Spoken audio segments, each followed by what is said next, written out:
Well, if anybody's interested in silent film, I'd recommend. There's a recent reissue in maybe the last 3 years of Metropolis, which many people consider the greatest silent film by Fritz Lang.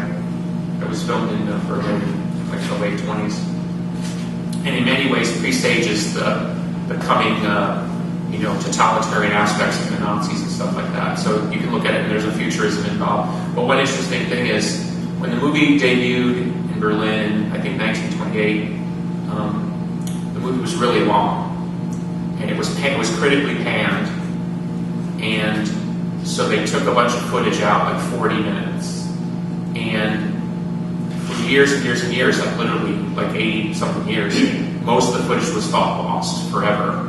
And then a few years back in a film can, they found a print.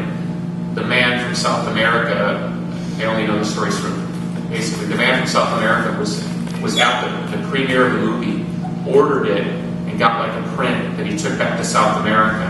So that's the only surviving copy. So, and what's kind of cool in a weird art object way is they use this really kind of fucked up grainy footage. That's the only footage they have, but you get to see the movie as close to possible as it was originally made, and it's even more beautiful in terms of the story. The love story makes a lot more sense.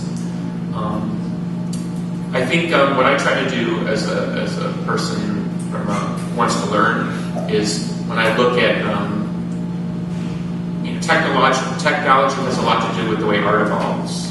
Like oil paints change the way people paint, whatever. So the silent movie era, which was from 1918 to essentially 1929, there were people there who believed they hit the high watermarks of that time. And then when sound came in, when sound came in, they said, "Oh, it'll never work," because people like the silence.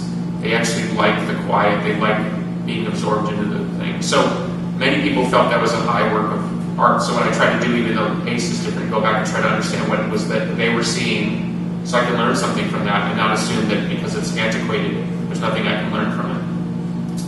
So I think we can do that with anything, whether it's old recordings or old pictures. We can see something that we're not able to see if we're not willing to look from the perspective of the people who are making it.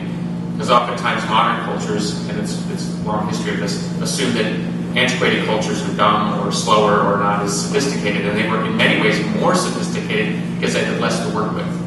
So their influence on the things they were documenting in many ways are more passionate because they had to sit there and really focus and concentrate on getting that one picture. They didn't have 50 and then pick the best one and then switch heads and do the Instagram filter and you know what I mean?